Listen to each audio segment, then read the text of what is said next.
Good day mga par! Nandito na naman tayo sa ating serye ng pagiging Lala Mog Lala Move Rider. Ito nga at papunta na tayo sa ating first booking.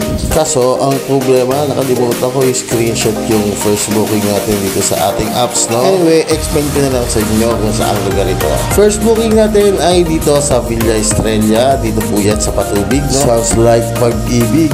Uy, parang in love ang inyong lolo. Anyway, ang pick-up pala natin dito is isang furniture, no?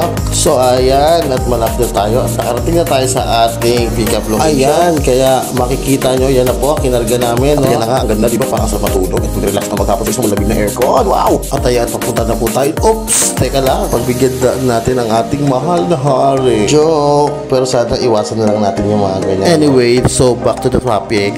At papunta na po tayo sa ating drop-off location. Pero parang minamalas tayo. Napaka-traffic naman dito sa ating dinadaanan. Anyway, dito na pala tayo sa Lias. No? Lias Road na po ito. At konting pasensya lang po. At ayan, nakalampas na po tayo sa traffic. At dito na po tayo sa ating drop-off location.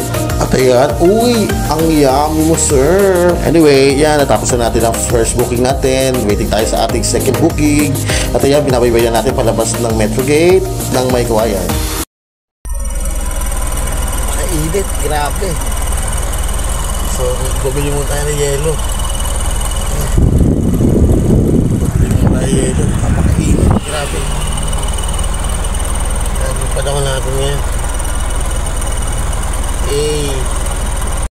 So, second booking, andito na tayo.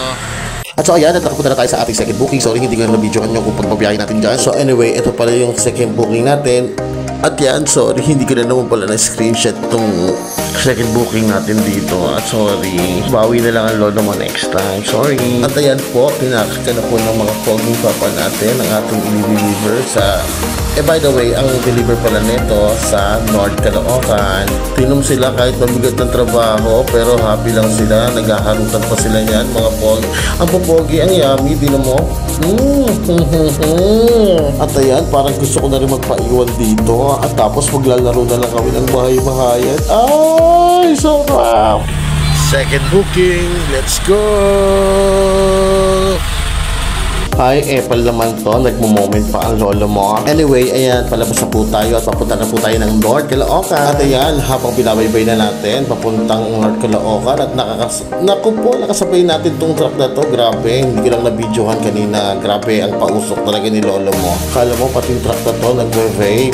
Pero ang vape niya, dark ang uso. Ay, color K. Ayan, natutok na naman siya. Uy, ang dark na utok ni Trucky. Ay, makunahan na nga tong truck na to. At saka malas manasan, nakalimutan natin video yung pag-drop off natin, second booking natin, no? So ayan, at umambay muna kami sa gilid at napakainit kasi ng panahon at naghanap lang kami ng lilim habang nag-aantay kami ng pangatlong booking namin. At ayan, dahil sa wala akong magawa, o tinan mo, nakikita mo yung mga hand sign ko, diba? At dahil sa sobrang tagal, ayan, binulaga ako muna kayo, diba? At dahil matagal pa ang pangatlong booking, kain muna tayo. Toasted siopaw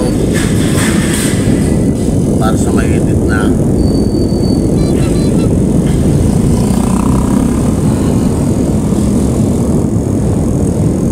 At ayan, i-shoutout na rin natin ang toasted siopaw na yan. Saktong-sakto habang nag-aantay kayo ng booking. Kaya reminder lang sa mga kagaya nating lalaboobers, huwag mong gugutumin ang sarili mo.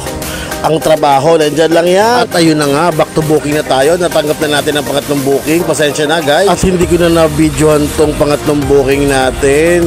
Pero okay lang naman at naging smooth naman ang transaction natin sa ating client. At yan na nga, pumasok na rin ang ating pang-apat na booking. Kagaya ng pangatlo, hindi ko rin na-video pasensya na po. Pero okay lang, goods din naman ang transaction natin dito sa pang-apat na booking natin. At dito natatapos ang ating biyahe ngayong araw na ito. Wow, nakakapagod. Pero okay lang, good naman ang lahat ng transaction natin. Kaya sa ating mga riders, mag-iingat palagi at always keep safe. Maraming salamat, bye-bye.